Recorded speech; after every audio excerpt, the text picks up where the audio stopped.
The Rolex GMT-Master II Pepsi is dead. This is the story of how one color nearly defeated the most powerful watchmaker on the planet. On April 14, 2026, Rolex did the unthinkable. They killed the Pepsi. Both the steel and white gold GMT-Master II vanished from the catalog at Watches and Wonders with no replacement announced. No Coke, no redesigned Pepsi, nothing. And the real reason they did it goes back 70 years to a problem Rolex has never fully solved. Let's go back to where it all started. The year is 1955. Jet travel is still a marvel, and Pan American World Airways is flying routes across oceans and time zones that most people will never cross in a lifetime. Their pilots need a tool that can track 2 time zones at once so they know what time it is back home while they are somewhere over the Atlantic. Rolex, founded by Hans Wilsdorf decades earlier, answers the call with the GMT Master. That red and blue bezel is not decoration, it is function. Red means daytime hours, blue means nighttime hours. It is a pilot's instrument, elegant in its logic and immediately iconic in its appearance. That first bezel was made from Bakelite, this early synthetic plastic that was impressive for its era, but ultimately fragile. It cracked, it faded, it didn't hold up. Rolex quietly recalled those early references and switched to aluminum inserts by 1959. And here's what most people miss about this story. From the very beginning, the Pepsi bezel has been defined by a materials problem. The colors were never the hard part. Keeping those colors alive on the wrist was the challenge Rolex kept running into decade after decade. But those aluminum bezels became the stuff of legend. Throughout the 60s, 70s, and 80s, the GMT Master Pepsi became one of the most recognized watches on Earth. Not because of marketing campaigns or celebrity endorsements, although there were plenty of those. Brad Pitt wore one, Clint Eastwood wore one, Che Guevara, Pablo Picasso, Chuck Yeager, Eric Clapton. The list reads like a who's who of the 20th century, but nobody made that watch more famous than Tom Selleck. When he strapped a Pepsi reference 16,750 onto his wrist as Thomas Magnum in Magnum P1, it became more than a pilot's watch. It became a cultural artifact. Selleck himself once said, "My Rolex GMT Master has been underwater, buried in sand, taken I don't know how many knocks, and never a problem. It's called the Pepsi because the bezel colors are the same as the Pepsi logo." Personally, I thought the red went well with the Ferrari, and the blue matched Hawaii's lagoons and sky. That's the kind of effortless cool money can't buy. And then in 2005, Rolex changed the game. They developed and patented Terrachrome, their proprietary ceramic bezel technology. Ceramic is vastly superior to aluminum, virtually scratch-proof and fade-resistant. It seemed like the future, but it came with a devastating catch. Rolex could not make red ceramic. Think about that for a moment. The most technically advanced watchmaker in the world, a company that operates more like a Swiss national institution than a corporation, could not produce a stable red in their new material. Not because they did not try, but because the physics and the chemistry simply would not cooperate.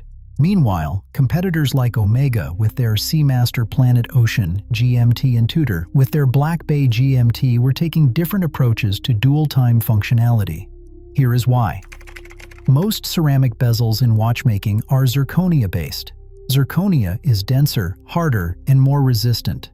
It is what Rolex uses for the Batman, the Submariner, practically everything. But no stable mineral pigments exist that can create a uniform red in zirconia. Rolex's own documentation states this explicitly. To achieve red, they had to abandon their preferred material entirely and build the Pepsi bezel on an alumina base instead. Different ceramic, different process, different headaches. So in 2007, when Rolex introduced ceramic bezels to the GMT Master II line, the Pepsi vanished from the steel catalog. Just gone. For over a decade, if you wanted a steel Rolex GMT Master II, your options were black ceramic or, starting in 2013, the blue and black Batman. Beautiful watches, absolutely, but they weren't the Pepsi, and collectors felt that absence like a phantom limb. Rolex did manage to crack the code for white gold in 2014. The ceramic Pepsi returned, but at a price point that put it out of reach for most collectors. It wasn't until Bezel World 2018 that the steel ceramic Pepsi, reference 126710BLRO, finally arrived on a Jubilee bracelet, and the world lost its mind. But here's what was happening behind the scenes. That alumina-based process was a nightmare. To make a half-red, half-blue bezel, Rolex had to start with an entirely red alumina ceramic piece, then soak one half in an aqueous solution containing cobalt, zinc, and iron compounds before firing the whole thing at up to 1,600 degrees Celsius for more than 24 hours. Their 2013 patent acknowledged that due to the many variables in the pigmentation process, the results may not always be consistent, and they weren't consistent. Collectors have cataloged at least 3 distinct variations: the Mark I, Mark II, and Mark III, each with slightly different shades of red and blue. That's not intentional variety, that's evidence of a process that was never fully tamed. The ceramic Pepsi carried a higher failure rate than any other bicolor insert in the Rolex lineup. And there's another dimension to this story that almost nobody is talking about: cobalt. The compound used to turn that red ceramic blue is under active regulatory review by the European Chemicals Agency under REACH regulation. It is flagged as a substance of concern for human health and aquatic life. For a brand whose Perpetual Planet initiative has ocean conservation as one of its 3 central pillars, relying on cobalt in your signature product is, at minimum, uncomfortable. At Watches and Wonders 2026, Rolex added sustainability as a formal criterion in its superlative chronometer certification. That timing is not coincidental. Now here's where it gets really interesting. In 2022, Rolex filed a patent describing a manufacturing process capable of producing a stable red and black ceramic bezel using cerium oxide on a zirconia base. Cerium oxide is abundant and sustainable. The patent essentially describes a path to making a red ceramic bezel the right way, on the right material, without the compromises that plagued the Pepsi for 8 years. The movement inside evolved too, from the caliber 3186 in earlier references to the current caliber 3285 with its improved power reserve and COSC certification. Everyone expected the Coke to debut at Watches and Wonders 2026 as the Pepsi's natural successor. Instead, Rolex pulled the Pepsi and released nothing with a red bezel at all. For the first time in the ceramic era, Rolex's steel catalog contains no red whatsoever. The watch world was bracing for one of 2 outcomes. Either the Pepsi gets replaced by the Coke, or the rumors were overblown and nothing changes. Nobody predicted the third option. The Pepsi is dead and the Coke never showed up. The market responded accordingly. Secondary market prices surged past $30,000, with unworn examples pushing above $40,000. That is nearly 4 times the retail price of $11,800. Purchase requests on Chrono24 spiked over 500%. As Joshua Ganji from European Watch Company put it, this is not just another steel sports reference, it is a cornerstone of the modern Rolex market.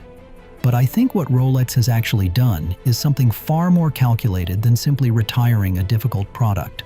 By discontinuing the Pepsi at the absolute height of its cultural moment rather than running it until interest fades, they have created something more valuable than any watch. They have created a legend with an expiration date. And if that 2022 patent is any indication, the story is not over. It is entirely possible that the same breakthrough enabling a ceramic Coke also points toward an eventual ceramic Pepsi built on zirconia rather than alumina. A red and blue bezel produced through an entirely different, cleaner, more sustainable process. So was the Pepsi killed by chemistry, by cobalt regulations, or by Rolex's own genius for manufactured mystique? Honestly, I think it was all 3. And I think that 70-year struggle with the color red, from crumbling Bakelite to inconsistent alumina ceramic, is one of the most fascinating stories in all of watchmaking. The Pepsi was never just a pretty face. It was a 70-year war between ambition and materials science. And for now, at least, the materials won. But if history has taught us anything about Rolex, it is this: they always come back. And when they do, it is on their terms, nobody else's. One last thing to leave you with. Shine a UV light on a ceramic Pepsi bezel and the blue disappears entirely while the whole thing glows red. Underneath, it was always red. The blue was just chemistry, and chemistry, as Rolex has now proven, can always be rewritten.